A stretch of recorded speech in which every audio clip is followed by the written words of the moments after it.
Democracia, la radio de la gente. El siguiente programa es de clasificación O, de opinión, apto para todo público. Por Radio Democracia y Democracia TV presentamos Focus, los ojos de la democracia, con Marlon Puertas. Bienvenidos.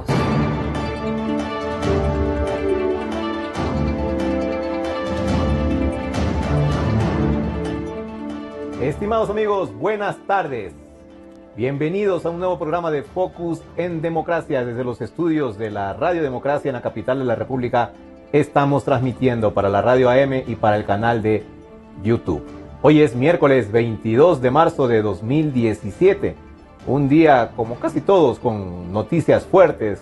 En la mañana, un atentado terrorista en Londres, que deja hasta el momento 3 muertos y más de 20 heridos. Hoy también en Ecuador, en cambio, es el último día en que se pueden dar resultados de las encuestas electorales. Y las últimas que se han dado ponen en ventaja al candidato del gobierno, Lenín Moreno.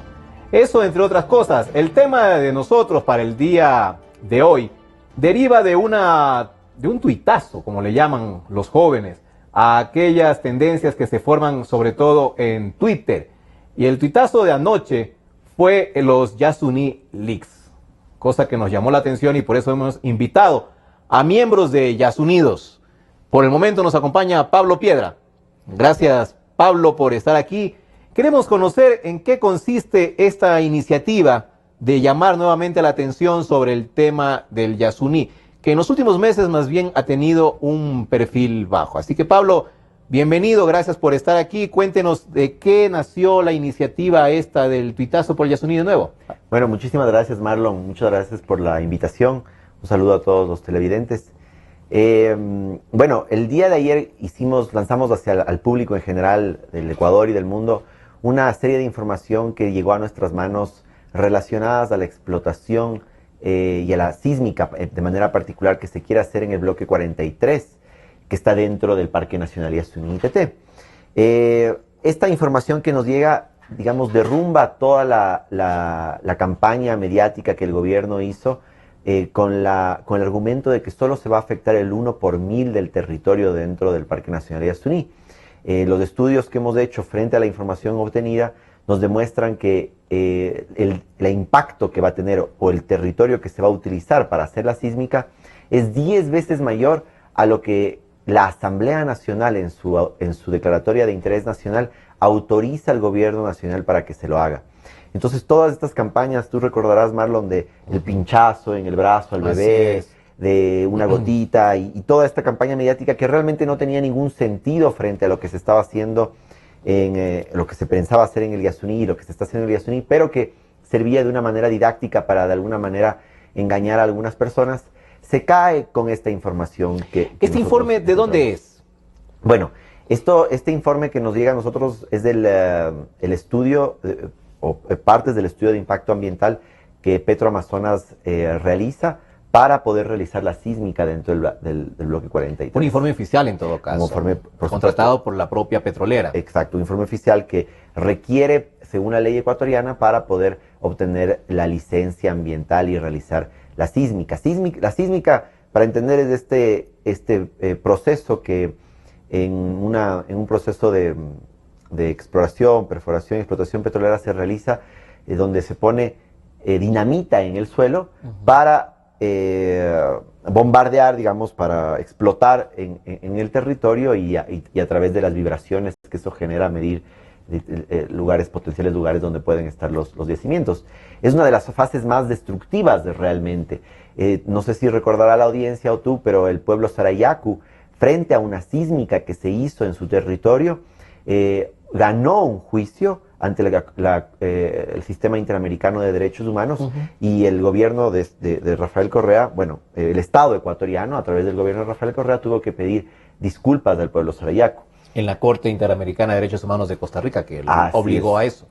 Así es, entonces ahora nos encontramos frente a esta sísmica, con la particularidad de que, bueno, sí, por supuesto, es la Amazonía es un lugar megadiverso, es una de las zonas, digamos, de nuestro territorio, la zona más rica en biodiversidad y en recursos que tenemos. Y el Parque Nacional Yasuní es un tesoro de biodiversidad y de vida que existe en el Ecuador.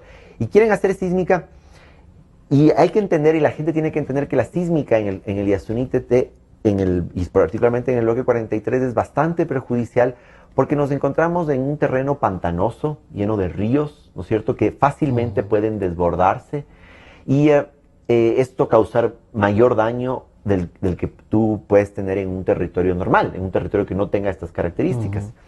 Entonces, la sísmica que se quieren hacer, y esto, toda la información que les estoy dando, ustedes pueden encontrarla en la página web de Yasunido, de Yasuní Leaks, donde está desglosado a través de mapas y todos los informes que hemos obtenido esta información. Entonces se ve que la parte donde quieren hacer la sísmica está en la parte más pantanosa, donde existen mayor cantidad de acuíferos del Yasuní y por ende donde existe una gran porcentaje de la biodiversidad que tiene el Yasuní. Para ir entendiendo, porque es un tema complejo, obviamente, sí, la explotación petrolera.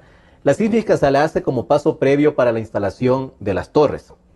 Sí, es uno de los pasos previos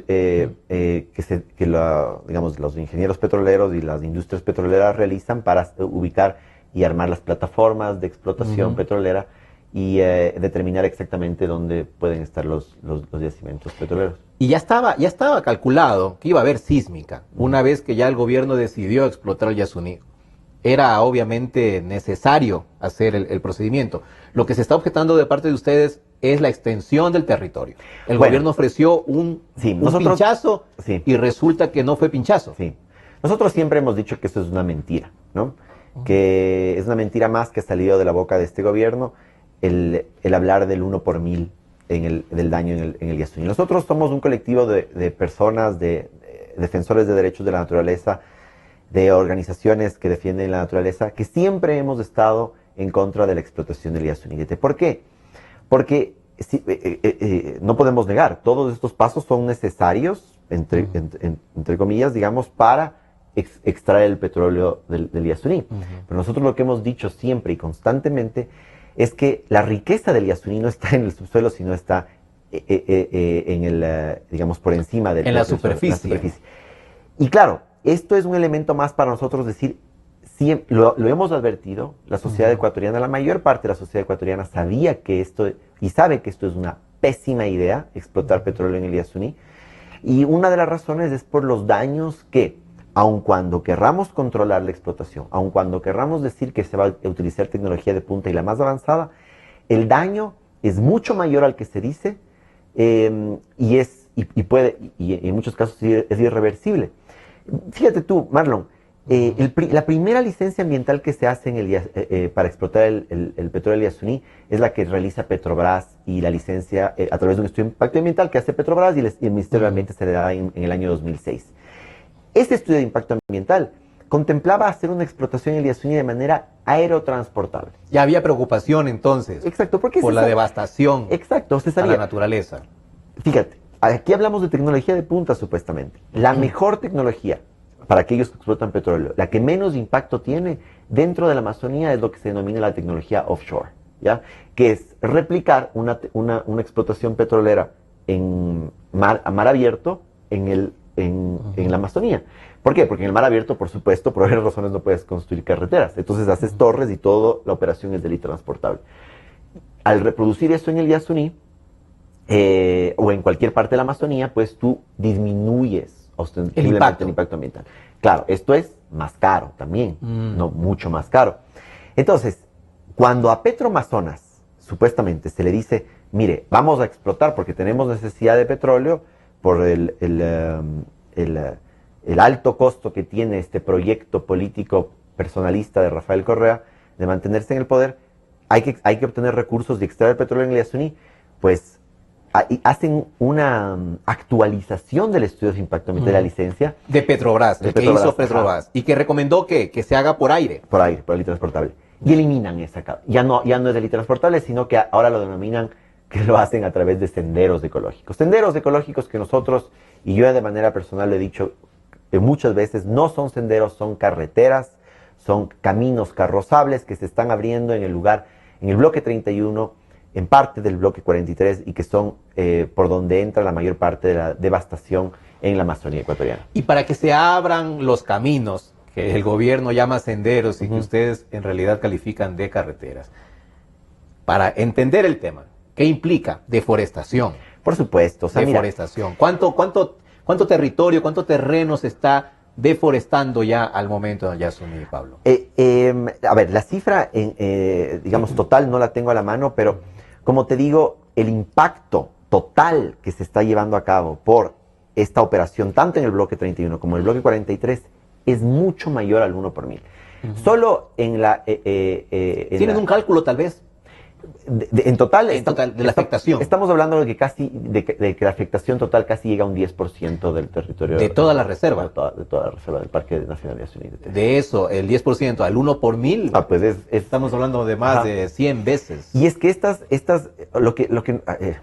lo terrible de todo esto es que cuando uno dice esto frente a la verdad oficial, uno parecería que está loco, ¿no es cierto? Porque dice, bueno, ¿cómo puede ser que el gobierno mienta tan descaradamente? O sea, porque dijo el 1 por 1000. La Asamblea, en la autorización que da al gobierno ecuatoriano, dice no que la afectación, o sea, no que autoriza únicamente que se puede utilizar el 1 por 1000 del parque. Cualquier cosa que supere eso... ¿Que equivale a cuánto terreno el 1 por 1000 de lo que autorizó la Asamblea? El terreno, no sé si es que... Temo equivocarme, pero me parece que son 200 hectáreas en total, ¿no? Ya. Y estamos hablando de que la afectación que estamos hablando... No, a ver, cuando yo digo que es del 10% del parque, no vayan a pensar que vamos a encontrar 2000 hectáreas deforestadas, claro. ¿No es cierto? Porque no. son obviamente por pedazos. Claro, ¿no? por pedazos. Y además del impacto que tú tienes en la Amazonía, no necesariamente es visible de primera y desde vía aérea, ¿no es cierto? Sino estamos hablando de obras, digamos, de ingenierías que pueden ser menores, pero que genera un impacto dentro del parque.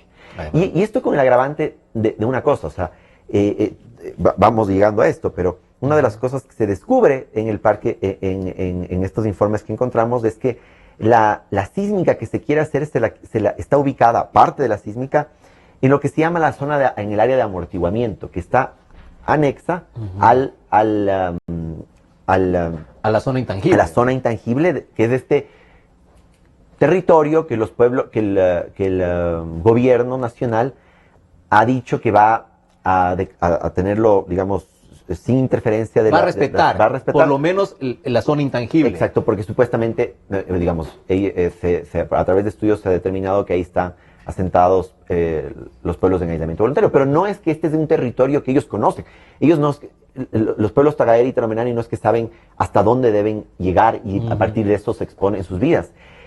Mi compañero Eduardo puede hablar mucho más de esto, pero son pueblos que se los conoce como pueblos nómadas, ¿no siento? Que ellos se van ubicando en diferentes partes del territorio dependiendo de la época del año, dependiendo de lo que comen, dependiendo de sus rituales y tradiciones. De la casa, ¿no? Porque ellos viven de eso, ¿no? Entonces, no podemos decir que ese es únicamente ahí es donde viven. Es más, han habido avistamientos, han habido conflictos mucho más al occidente de donde está la zona intangible. Pues existe el problema. Ahora, la zona de amortiguamiento es una zona que bordea la zona intangible y está pensada como para amortiguar el impacto, el contacto entre Occidente y nosotros. Y lo que hemos encontrado es que la sísmica, que quieren hacer, parte de la sísmica que quieren hacer, es justo en la zona de amortiguamiento. Están intrometiéndose ya en la zona de amortiguamiento. Exacto. Que debería respetarse. Que debería de respetarse a 5 kilómetros, solo a 5 kilómetros de los avistamientos que se han visto de las casas, de las viviendas de estos pueblos. Entonces estamos hablando que estamos... Un contacto inminente. Un contacto inminente y estamos generando ya un potencial genocidio dentro del parque, que ya viene de mucho tiempo atrás, no es que se inaugura ahora, pero esto es una acción más real de lo que está pasando. Entonces no solo es del impacto ambiental que se está generando en el parque, que es mucho mayor, sino es del riesgo de por una vez por todas terminar lo que y otros gobiernos han hecho en el pasado de consumar un genocidio Tagaeri Taromenani. Cosa que obviamente está contemplado en la Constitución, el garantizar a este tipo de de comunidades en aislamiento que mantienen sus pueblos, ¿no? Eso, y es más, está constituido también como un delito en el Código Orgánico. El artículo 57 penal de la Constitución declara, digamos, territorio intangible e inalienable los territorios de los pueblos en aislamiento voluntario, donde se declara que ahí no puede haber ninguna actividad extractiva, Y la sísmica es una actividad extractiva. Entonces, este gobierno, no solo que ha violado la autorización de la Asamblea Nacional para la Declaratoria de Interés Nacional de la Asamblea Nacional, sino que también, una vez más, está violando la Constitución. Recibimos a Eduardo Pichilingüe, ¿no? También miembro del colectivo Yasunidos. Gracias, Eduardo, por estar aquí. Conversábamos con Pablo sobre la iniciativa que tomaron ustedes la noche de ayer para dar a conocer la novedad que nos estaba detallando el mismo Pablo, ¿no? Que es esta filtración de un informe que la propia empresa Petroamazonas ha contratado de impacto ambiental. Y los primeros hallazgos que se encuentran son de que se ha rebasado los límites que el propio gobierno se impuso y que promocionó tanto, ¿no? Con tanta propaganda, de que apenas sería un pinchazo la afectación al Yasuni. ¿Cuándo les llegó este informe? Bienvenido. Buenos días, buenas tardes ya. Gracias por la invitación. El informe lo tenemos y lo hemos estado analizando en estas últimas semana y media, 2 semanas. Hay mucha gente, eso hay que entenderlo también, hay mucha gente que incluso trabajando dentro de la industria petrolera está muy consciente del daño que se está haciendo, ¿no? Y de ahí salió el informe. Claro, hay muchos ingenieros petroleros que trabajan allá, que están al frente en el campo y que dicen esto no lo deberíamos estar haciendo, ¿no? Mire usted, hay gente consciente ahí. Por supuesto que hay gente consciente, en todas partes, ¿no? Sí. Y este tipo de informes, pues muchas veces se filtra de esa manera, ¿no? O sea, llega ya sea directamente a nosotros o a colaboradores nuestros y luego llega a nuestras manos, ¿no? Lo hemos estado analizando. Yo ya tenía alguna información anterior porque en medio de la campaña, que eso también me parece terrible, ¿no? Porque lo hacen en mitad de la campaña como para que la cosa quede un poco en segundo plano, ¿no? O sea, todo el mundo está con la atención en la campaña electoral y mientras tanto se está llevando el proceso por detrás. ¿Este informe ya está aprobado por Ambiente? El informe entiendo que ya está aprobado. No tengo la aprobación, no puedo comprobar eso, pero entiendo que está aprobado. Ya ha pasado la fase de información, consulta, entre comillas, ¿no? En las comunidades. De hecho, logré conseguir hace poco tiempo algunos audios de las reuniones en las comunidades, que son más o menos en el tono en que se han venido llevando, pues meramente reuniones informativas, ¿no? Socialización, que le llama el gobierno. Exactamente. Y que normalmente busca adeptos suyos, no es una cuestión de negociación, no es una cuestión de llegar a acuerdos, consensos con las comunidades, sino más bien es un proceso para informar sobre lo que se va a hacer y decirles cuáles pueden ser sus beneficios. Punto. No, o sea, no va más allá de eso, ¿no? Es decir, que la sísmica, el comienzo de las explosiones con dinamita que nos estaba conversando Pablo, es inminente, pueden comenzar en cualquier momento. Sí, de hecho, y eso es lo que nos tiene muy preocupados, ¿no? Sí, o sea, ya la sísmica, no sé si todo el mundo entiende qué es la sísmica, cómo funciona la sísmica. Pues la sísmica es una de las fases de la actividad petrolera que son más intrusivas, que producen mayor cantidad de impactos al medio, ¿no? Porque una vez que se perfora, digamos que si de alguna manera se logra contener, se logra evitar que hayan accidentes, derrames y ese tipo de cosas, el impacto es menor, no hay tanta afectación como en una fase de sísmica en la cual se siembran explosivos cada cierta cantidad de metros, ¿no? Generalmente son 60 metros, se hace una grilla, en cada cruce de líneas se pone un explosivo, se hacen explotar todos a la vez, ¿no? Entonces eso causa un remesón en el piso, que es tomado por un aparato que originalmente era un sismógrafo tal cual, ¿no? Ahora ya son aparatos mucho más sofisticados que con ayuda de una computadora produce una imagen incluso en tercera dimensión, ¿no? O sea, donde se puede ver qué es lo que hay debajo del subsuelo. Para ver dónde está el crudo. Obviamente no se puede saber qué composición química tiene algo, pero sí se puede saber la densidad de lo que hay debajo, ¿no? Si es roca, si es gas o si es líquido. Correcto, ¿Sí? ese es el objetivo. Ese es el objetivo. ¿Y de el la daño sísmica. arriba en la superficie?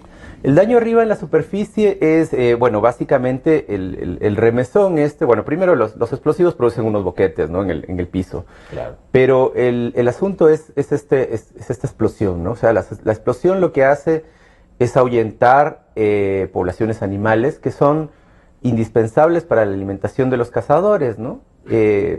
Tenemos que entender que los Tagaire y los Taromenane, pueblos indígenas en situación de aislamiento, dependen de la cacería.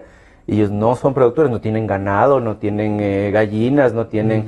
No, ellos dependen absolutamente de la cacería que pueden ejecutar en su territorio. Entonces, si no hay cacería, su derecho a la alimentación está siendo vulnerado, ¿no? Y eso es lo que tenemos que entender. O sea, que al momento de las explosiones lo que producimos es un alejamiento de las poblaciones animales, un estrés en poblaciones animales. Eso produce a su vez una disminución en poblaciones, ¿no? Porque hay menos reproducción por estrés, por la necesidad de movilización, cambia toda la dinámica del bosque y eso repercute justamente en eso, ¿no? En el derecho a la alimentación de los pueblos que son cazadores, como los Tagaire y los Taromenane. ¿Qué tipo de animales encontramos ahí? Sabemos que la variedad es inmensa. Sí, es la biodiversidad por eso, del Yasuní, la declaratoria, ¿no? O sea, de reserva, ¿no? Mundial. Claro, tenemos dantas, jaguares, muchas especies de monos, ranas, serpientes, o sea, la biodiversidad de Yasuní es interminable, incalculable, de hecho, ¿no? Porque Ni siquiera se habrá hecho, digo yo y pregunto, ¿se habrá hecho un estudio a fondo en realidad de toda la riqueza que tiene el Yasuní a fondo? Lamentablemente no, el Yasuní es muy, muy amplio, ¿no? Y aquí hay que hablar no solamente del Parque Nacional Yasuní, sino de la Reserva de Biosfera de Yasuní, ¿no? Que son dos conceptos diferentes. El Parque Nacional Yasuní es el parque como lo conocemos, que fue declarado por el Estado ecuatoriano como parque en el año 79, ¿no? Y que tiene 982.000 hectáreas, ¿no? O sea, es un espacio ahí en la Amazonía declarado como tal por su biodiversidad. Posteriormente a eso, ya en los años finales de los 80, inicios de los 90, se declara territorio guaraní aparte del parque y otros territorios más, ¿sí? Entonces el territorio guaraní viene a entrar como a la mitad del parque. El parque hace una C justo y el territorio guaraní está en la mitad y sale un poco hacia acá. Posteriormente, UNESCO declara a estos dos territorios, Parque Nacional Yasuní y Territorio Guaraní, como reserva de la biosfera. Dice, el Parque Nacional Yasuní y el Territorio Guaraní, más una franja alrededor de ellos de 10 kilómetros, son declarados reserva de la biosfera. ¿Qué es una reserva de la biosfera? Es una especie de título honorífico que se da a un área que es sobresaliente en términos de biodiversidad y de cultura. Tiene que tener esos dos elementos para el mundo, ¿no? Por eso es biosfera. La biosfera es que incluye el planeta entero. Incluye al ser humano. Exacto, incluye al ser humano. Están los Tagaire, están los Taromenane, están los Guaraní, y hay varios otros pueblos que han llegado, algunos antes retomaron ciertos territorios, como en el caso de los Quichua, que los Quichua amazónicos provienen de otros varios pueblos que vivieron allá, pero unificaron un idioma que fue el Quichua, y por eso les llamamos hoy Quichuas amazónicos, y otros pueblos que han llegado, como los Shuar, que han venido ya migrando desde el sur hacia esos territorios, lo cual le da al territorio, no hay que desconocer tampoco la presencia de los colonos, ¿no? Lo cual le da al territorio una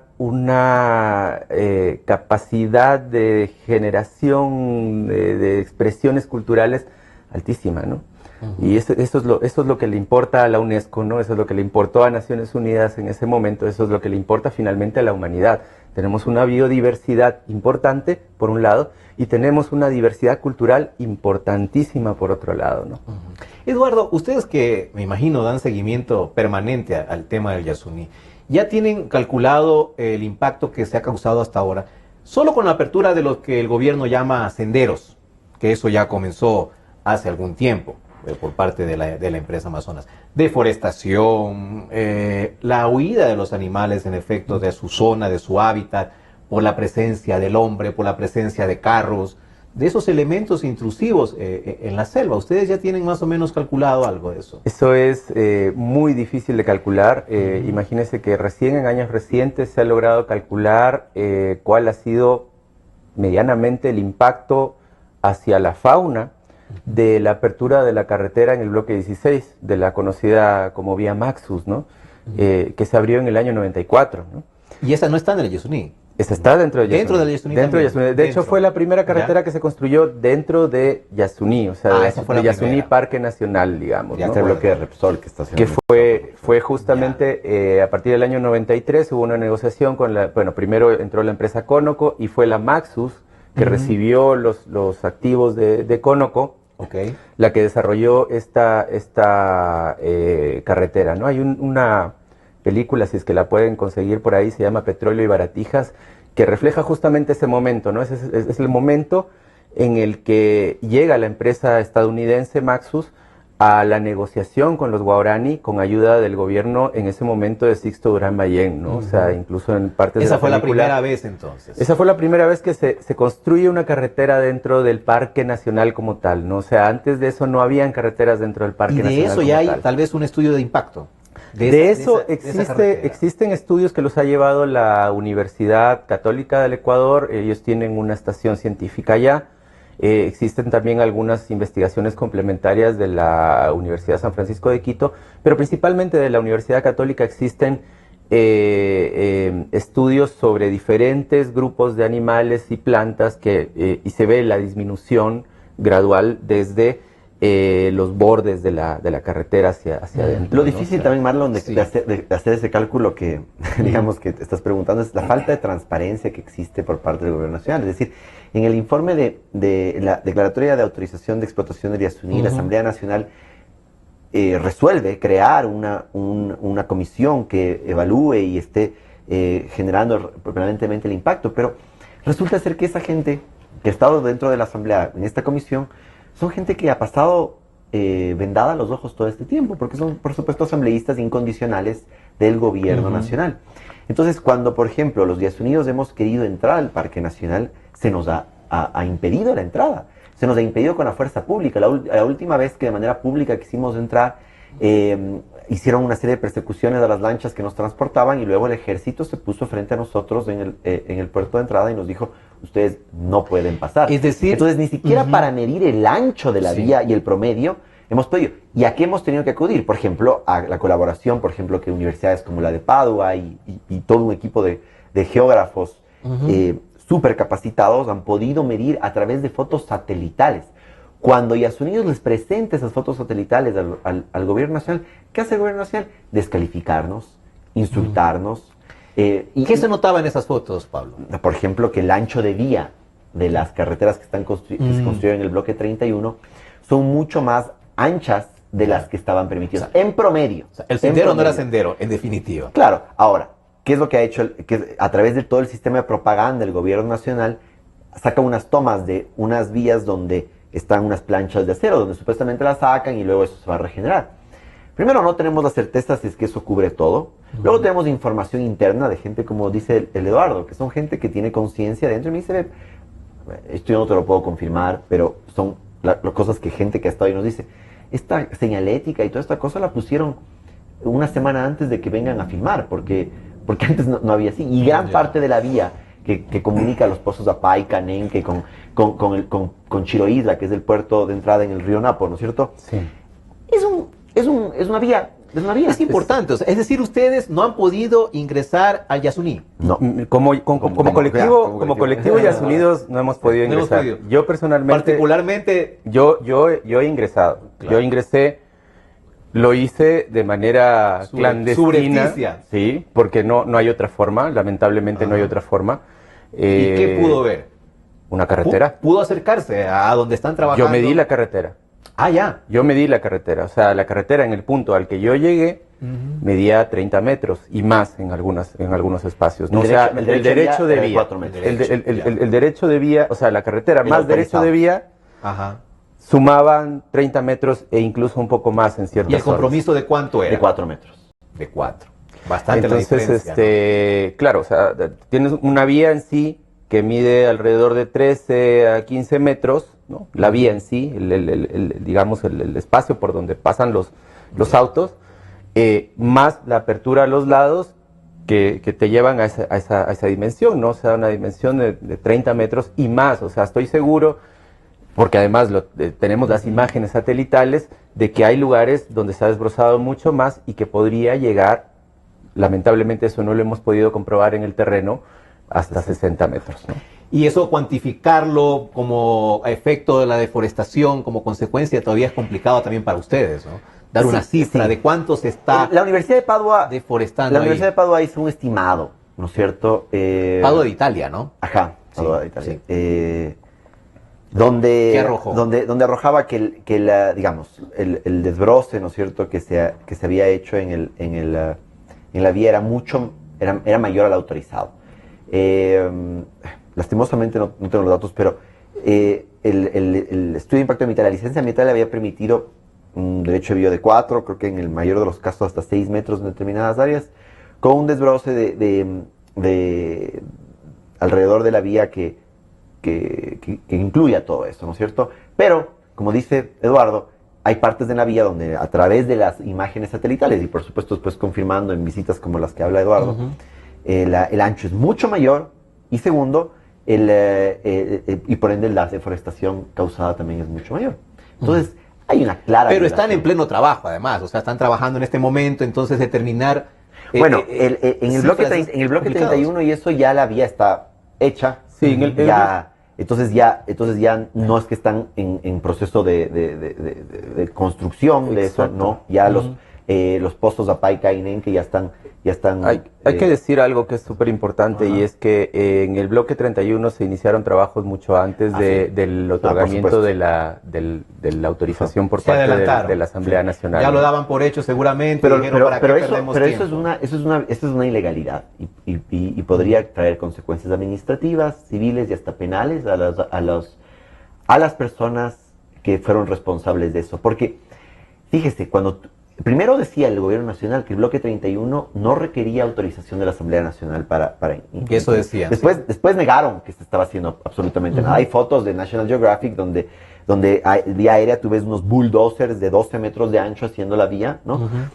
Y luego, cuando la Asamblea Nacional hace la declaratoria de interés nacional, incluye y autoriza la explotación del bloque 31. O sea, tratando de subsanar lo que ya estaba hecho. Exacto. Pero se desdicen, ¿no? ¿Y cuál es la situación actual en el campo, en el bloque 31? ¿Están ya extrayendo petróleo de ese sector? Sí, no, en ambos, o sea, tanto en el bloque 31 como en los campos del norte del ITT, ya están en etapa de producción, digamos, ¿no? O sea, lo cual no quiere decir, y esto lo quiero decir también porque, a ver, o sea, con esto que hemos sacado, y yo estoy respondiendo a la gente que nos critica de esta manera, ¿no? O sea, nos dicen, bueno, ¿por qué sacan esto en este momento electoral? Eso ya les iba a preguntar en el siguiente bloque. Eduardo, ¿me permiten? Tenemos que hacer un corte. Perfecto. Volvemos enseguida porque en efecto anoche mismo ya se leyeron muchísimas críticas respecto a la circunstancia, a la coyuntura en que se ha lanzado esta noticia. Vamos al corte.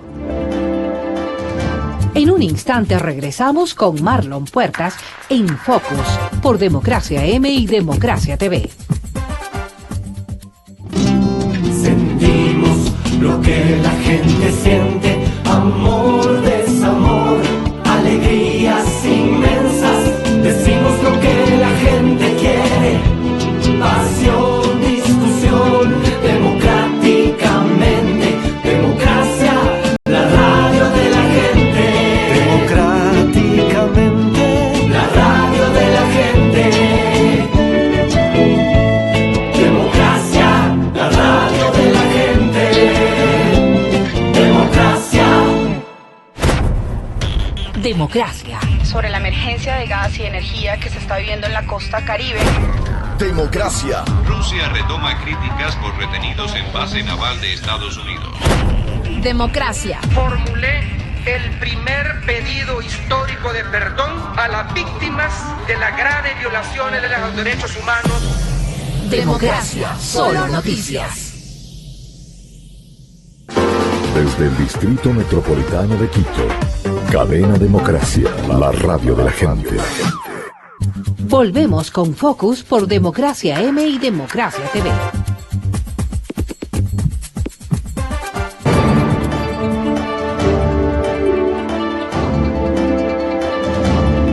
Estamos con dos integrantes del colectivo Yasunidos. Primera vez que los invitamos. Gracias por estar aquí. En realidad es un gusto compartir con ellos y enterarnos de las novedades no oficiales que están ocurriendo en el Parque Nacional Yasuní. Porque obviamente el gobierno, entiendo que tiene que dar una autorización para poder cualquier ciudadano, cualquier curioso, cualquier turista, incluso cualquier aventurero de aquellos que les gusta observar la naturaleza, hacer fotografías.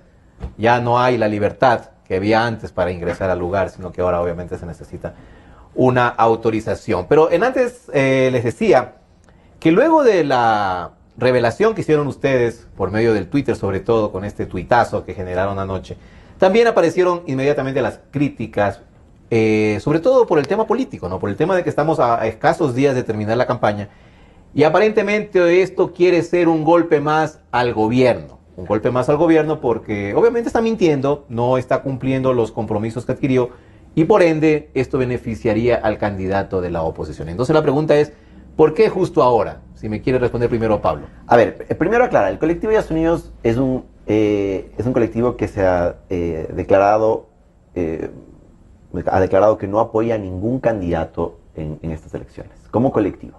¿Ya? Es decir, nosotros no estamos ni con uno ni con otro.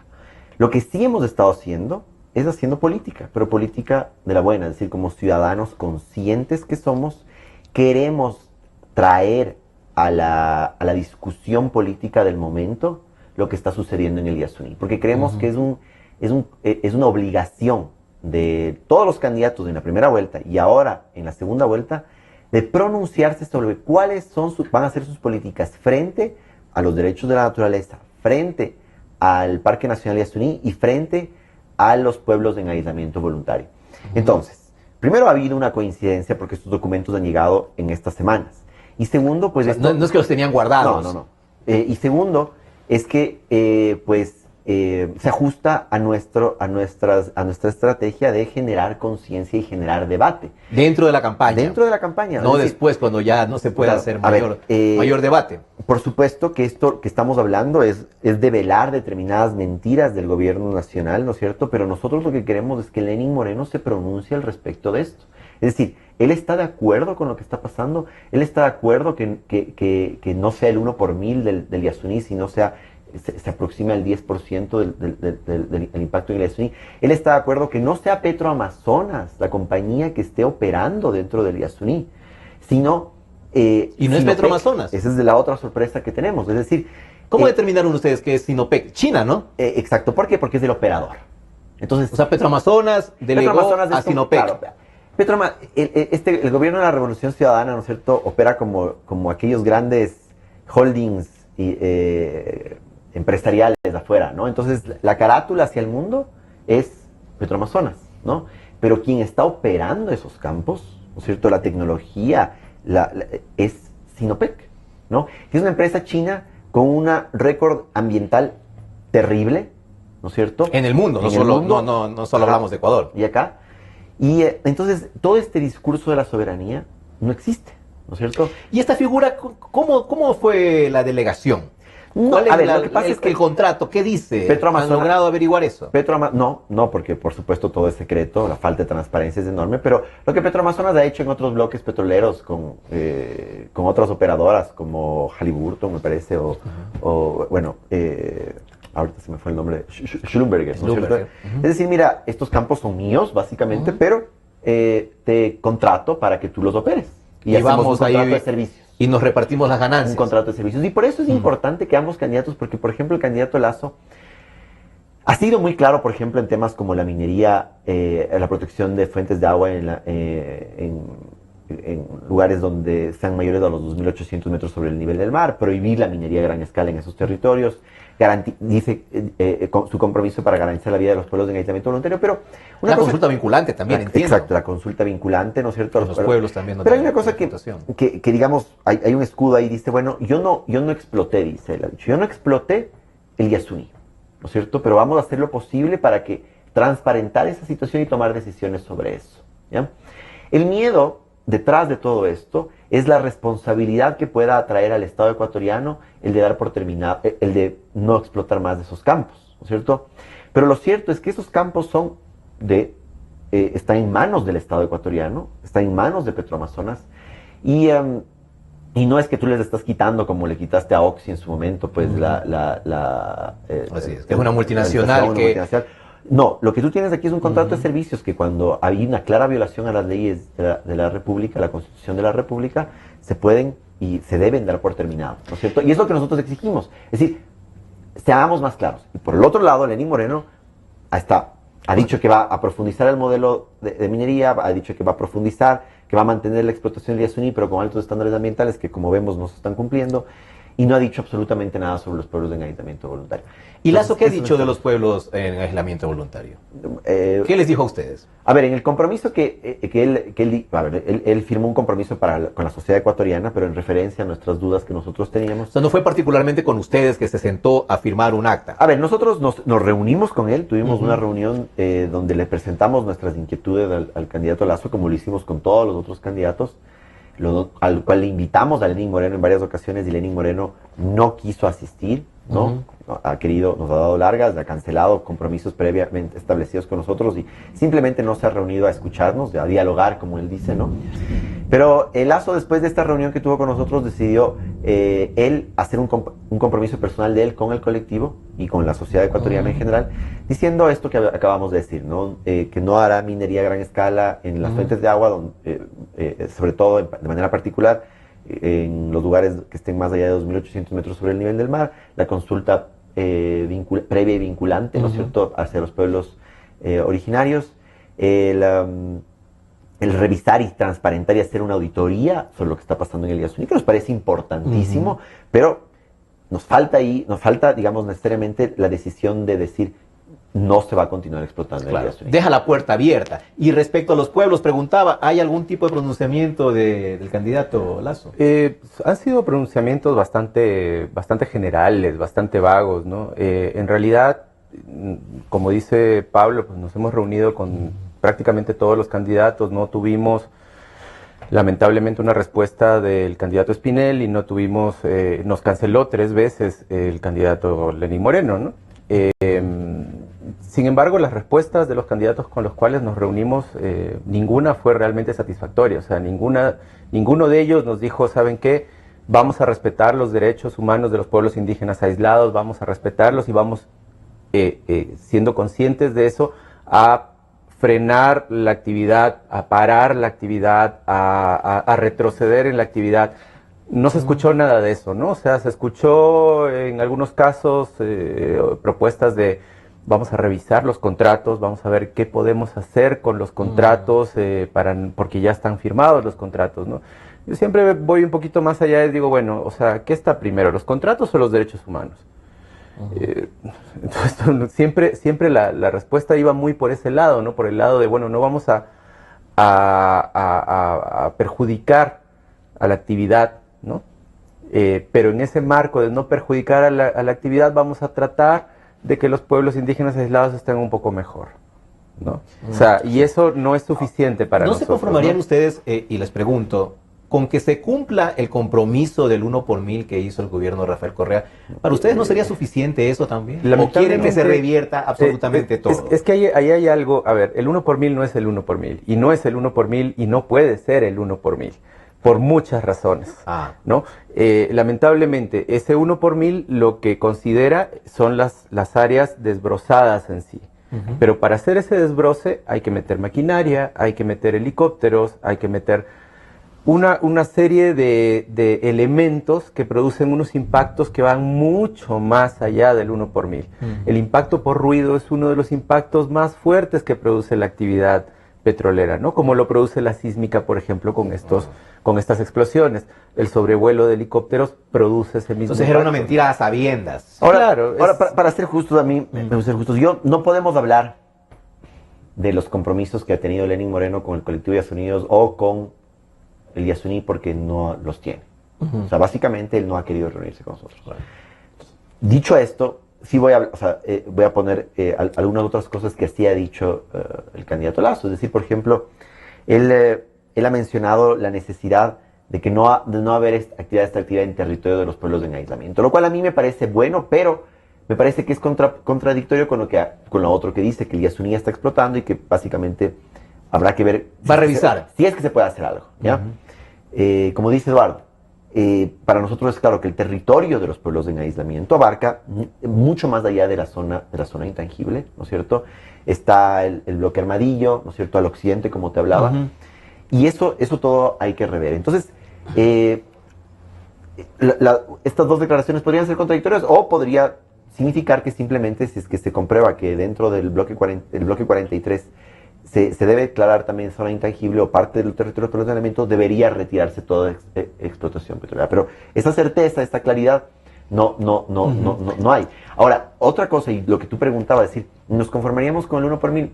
A ver, ¿cuál es el antecedente? El antecedente es que el colectivo Yasuní, cuando el presidente de la República toma la nefasta decisión de consumar su alternativa B, que la llamaba, que ahora ya creo que a nadie le queda duda de que siempre fue su principal alternativa, ¿no es cierto?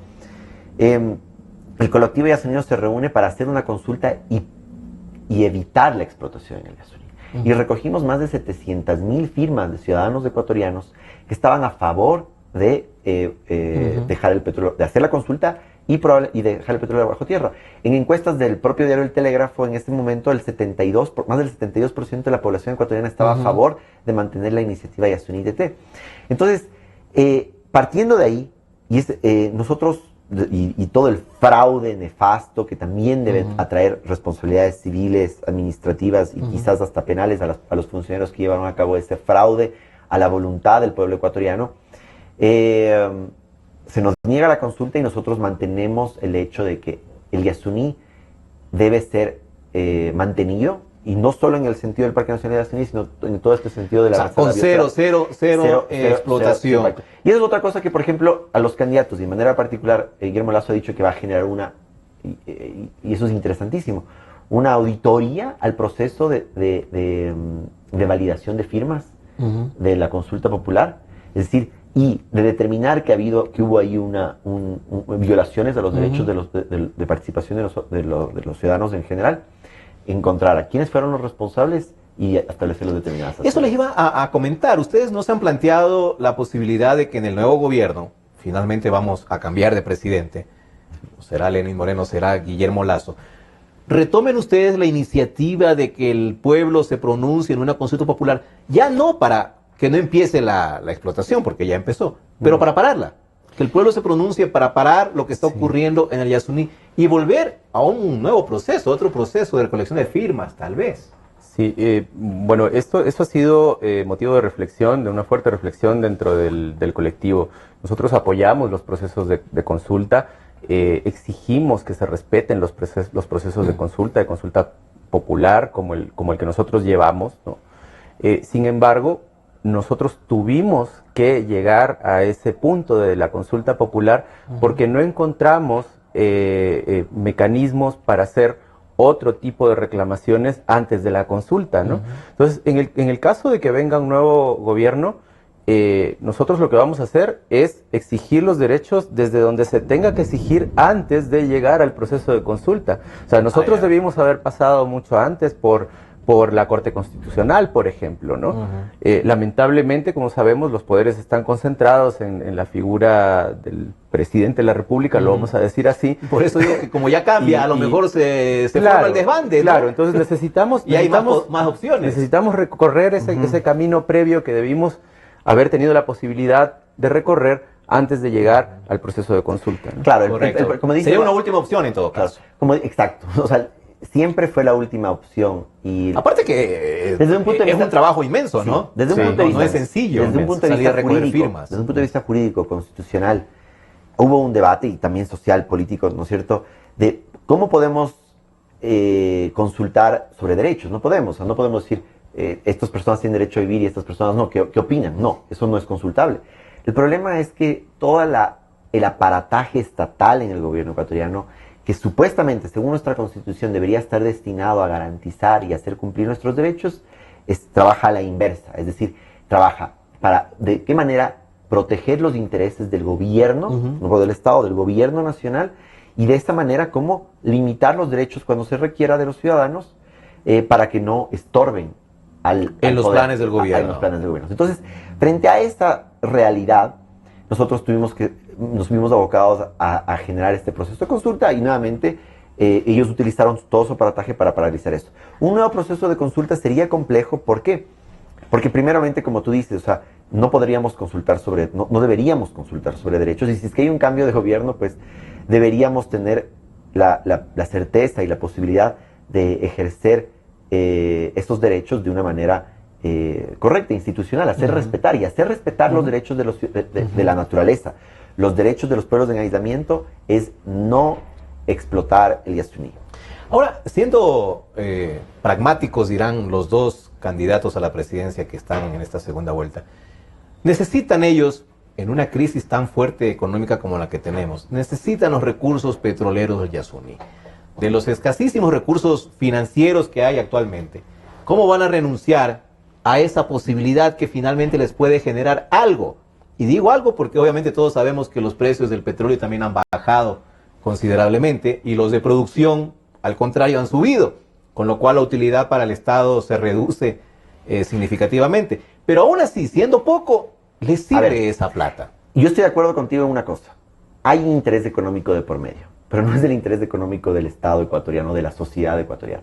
Es del Estado, es el interés económico de algunos grupos de poder que a través de estos contratos de prestación de servicios están sacando muchísimo dinero. Pero ese dinero no va pues al erario público, va al contratista. Al contratista, a las personas que están ahí y están enriqueciendo a algunas empresas. El petróleo del Yasuní es un petróleo tan pesado, tan complicado de procesar, que bajo los costos de producción, primero, una manera de hacerlo rentable es rebajar los costos de producción, hacerlo, olvidarnos de todo el tema de la tecnología de punta y explotarla como de lugar para reducir los costos y que quede algo, ¿no? O lo otro es que manteniendo los estándares de producción, los estándares de tecnología, no haya cómo preservar la naturaleza en el Yasuní. Entonces no se trata del interés público, del interés general. Acuérdense el ofrecimiento del gobierno. Fíjese, básicamente puso como beneficio las obras sociales. Pero la razón de ser de la extracción del Yasuní es por el número de barriles de petróleo. Recuerda, Mario, que en las negociaciones de deuda con China, nosotros hemos comprometido petróleo a 20 años, ¿no? Y eso implica entregarle un número X de barriles de petróleo a la China, que sin la explotación del Yasuní no se puede cumplir. No se podría cumplir. Y eso, ¿no?, se ata a la presencia de Sinopec, entonces, en el Yasuní. Entonces, mira, tú, los recursos del Yasuní van a ser utilizados para construir escuelas, para pagarle a China. Ya fueron utilizados. Fueron utilizados en mantener este proyecto político personalista de este gobierno y ya no para el interés público de todos nosotros. ¿Por qué ninguno de los dos candidatos habla las cosas como las tocan ustedes? Se entendería claramente la situación y sería más fácil para ellos tomar una decisión. Es complicado, pero ninguno toca el tema. Así, de esa forma, en la que ustedes lo dicen.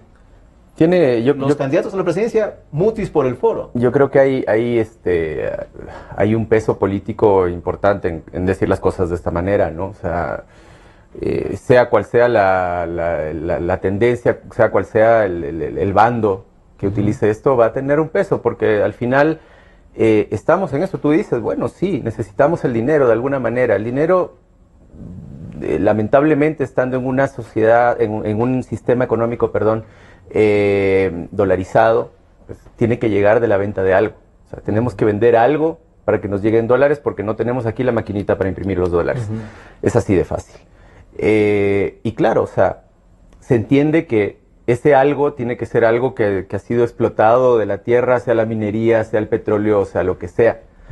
Sin embargo, hay necesidades dentro del país que no se están cubriendo, sino que el dinero se está yendo a estos grupos de poder, precisamente, ¿no? No solamente en lo petrolero, o sea, estamos hablando en todo el ámbito de lo comercial, del sistema financiero, ¿no?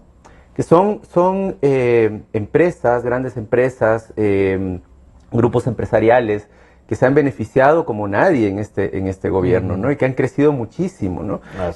Los informes a nivel internacional hablan de un Ecuador que antes era un país pobre, era un país con mucha indigencia, y eso ha cambiado, es evidente, ¿no? O sea, uno sale a la calle y ya no ve gente durmiendo en la calle, muy poca, ¿no? Ya no es ese país en el que vivíamos hace más de 10 años. Es cierto que la pobreza ha disminuido, que ese extremo más pobre de alguna manera está un poquito mejor, pero los que realmente se han beneficiado son los de arriba. O sea, las grandes empresas se han vuelto inmensas empresas. Y ahí no se cumple el deseo del gobierno de disminuir la inequidad. Y tenemos un problema. Es uno de sus propósitos. Exactamente, tenemos un problema con el tema de los impuestos, con el tema tributario, ¿no? O sea, se ha cargado de impuestos y lo vamos a decir así, o sea, 2 puntos del IVA no es pelo de cochino, o sea, de verdad no lo es.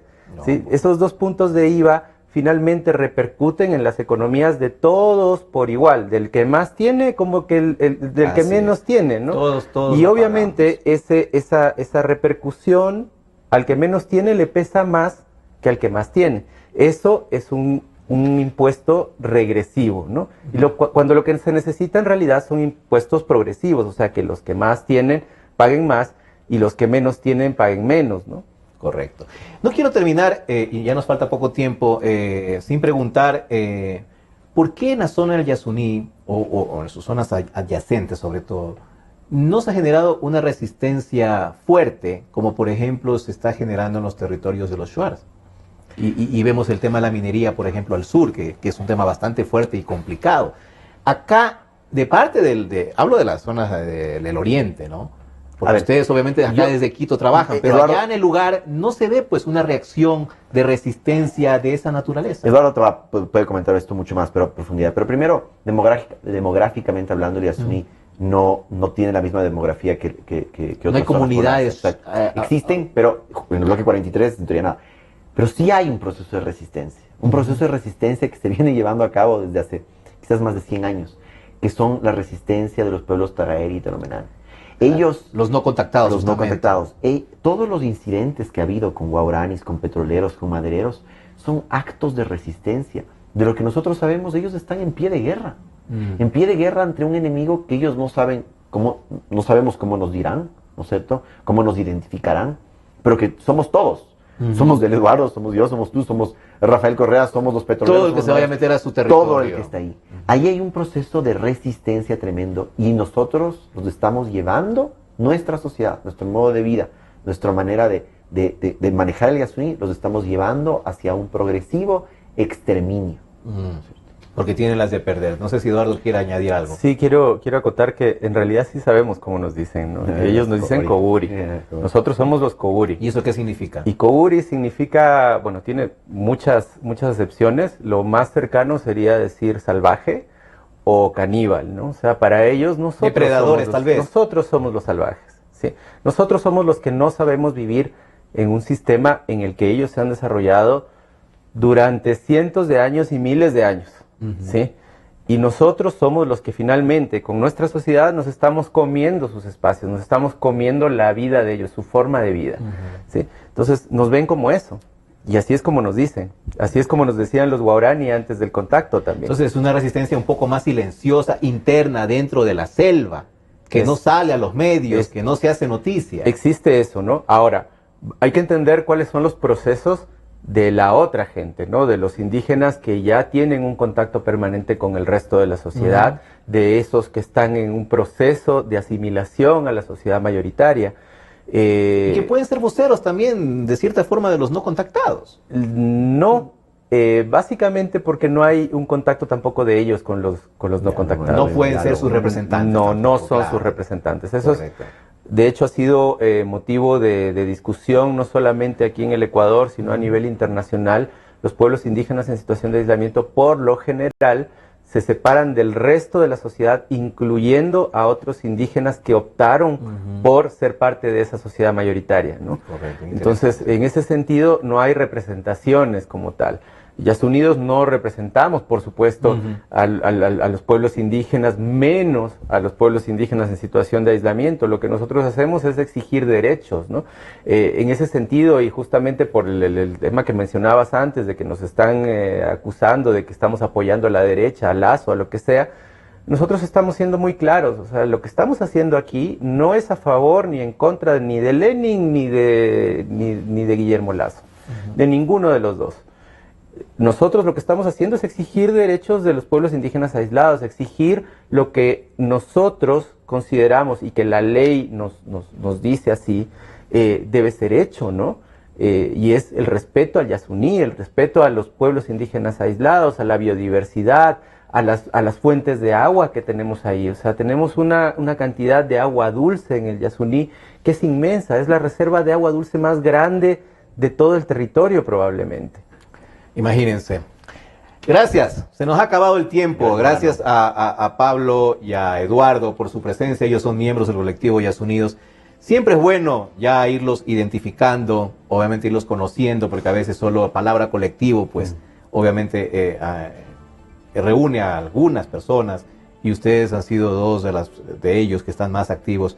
Y con la noticia de ayer de que se está vulnerando el compromiso del gobierno del 1 por 1000, compromiso adquirido por ellos mismos, y que ni siquiera eso lo están cumpliendo, pues nuevamente el tema Yasuní vuelve a la palestra. Y sería bueno, eso que ustedes han denunciado anoche, que también los dos candidatos se pronuncien, para que digan qué les parece la novedad que ustedes han descubierto. Y todavía tienen 10 días para hablar, para pronunciarse. Gracias a los dos, gracias a ustedes, amigos, por su atención. Nos veremos en el siguiente programa.